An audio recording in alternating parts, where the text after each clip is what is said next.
Shalom Bapak Ibu Saudara yang terkasih di dalam Tuhan. Hari ini kita bersyukur kita bisa memasuki doa puasa untuk hari yang keempat.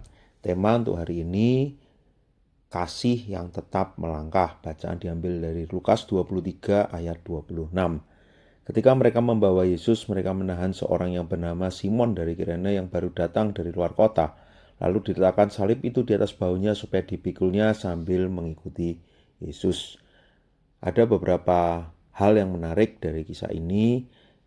Yang pertama, dia berasal dari Kirene. Itu dari mana? Itu dari Afrika Utara. Dia sedang berjalan, dia ada di sana.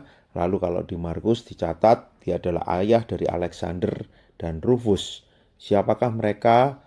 Kalau kita coba lihat di Roma 16 ayat 13, Paulus pernah menuliskan, salam kepada Rufus, orang pilihan dalam Tuhan, dan salam kepada ibunya yang bagiku adalah juga ibu.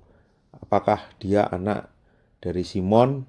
Mungkin iya, karena ada satu nama yang dicatat, dan bagaimana ketika dicatat di Markus, dia adalah ayah dari Alexander dan Rufus, tentu juga bukan kebetulan. Tetapi kita tidak menemukan bagian lain yang mencatat tentang Simon ini, tentang anaknya juga. Tetapi di tengah segala hal yang sepertinya biasa, bahkan dia adalah seseorang yang sedang berjalan, kemungkinan dia ikut merayakan Paskah, atau ada yang bilang ya saat itu dia sedang ada di sana, sedang melakukan perjalanan atau sedang tinggal di sana, sedang singgah. Apapun yang menjadi motivasinya saat itu dia ada sebagai orang yang sedang berjalan, mungkin sama dengan orang banyak. Tetapi dia yang dipilih untuk memikul salib, untuk boleh menolong Yesus yang saat itu sudah di dalam kesulitan, sudah merasa lemah, sudah begitu berat untuk bisa memikul salib. Dia yang dipilih untuk boleh melakukan itu. Mungkin kita melihat, bukankah ini paksaan? Mungkin dia juga belum tentu bisa melakukan dengan segala kerelaannya.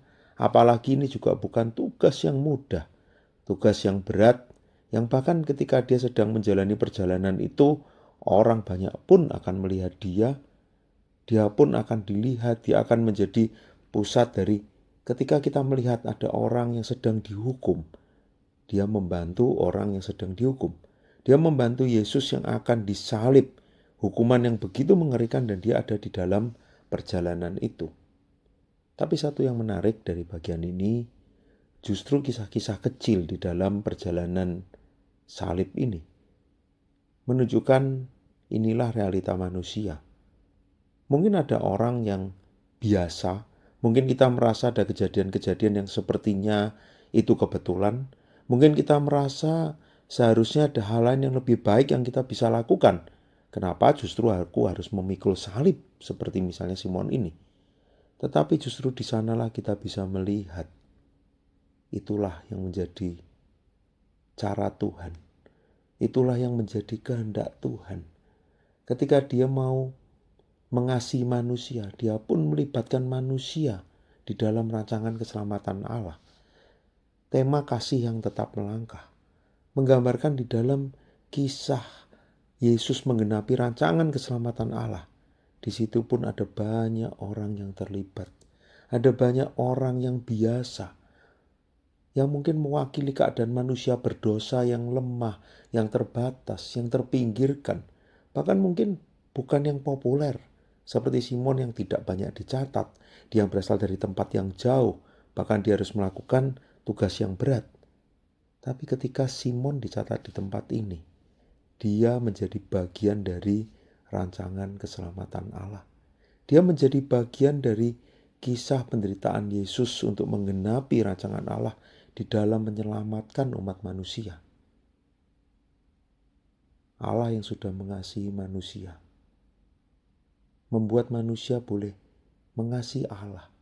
Allah yang sudah melakukan yang terbaik bagi manusia, membuat kita juga melakukan yang terbaik untuk Tuhan.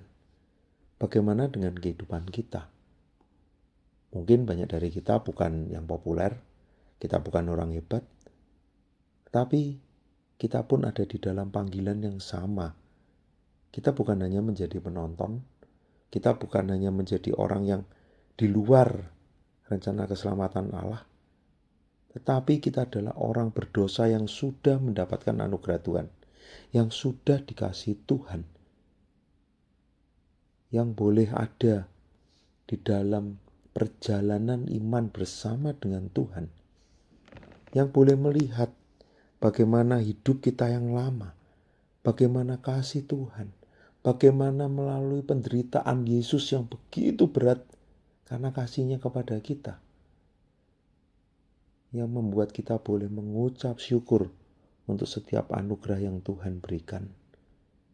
Inilah setiap kita yang mungkin kecil, lemah, terbatas, tidak populer, bahkan dalam keadaan yang begitu berat.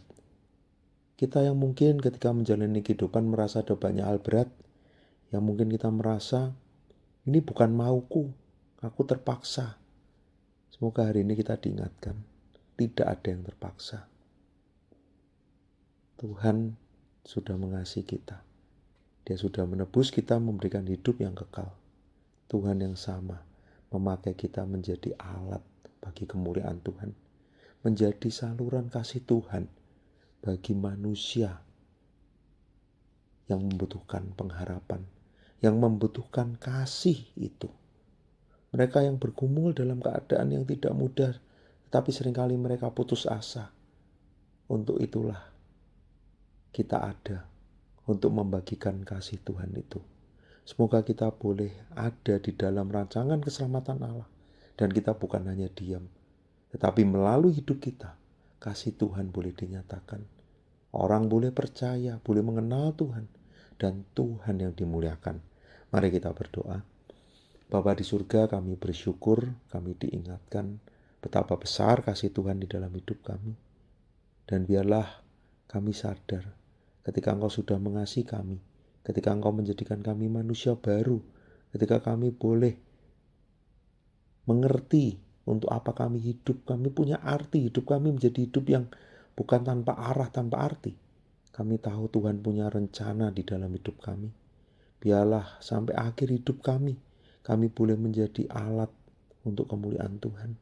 Kami boleh menjadi saluran kasih Tuhan, supaya Tuhan yang sudah sangat mengasihi kami, Tuhan itulah boleh kami ceritakan kepada orang-orang yang membutuhkan pengharapan itu. Ketika kami tahu apa yang sudah Kristus lakukan, Kristus itulah yang kami ceritakan, yang kami bagikan. Kami boleh menjadi saksimu. Kami mau terus melangkah. Di dalam nama Tuhan Yesus kami berdoa. Amin.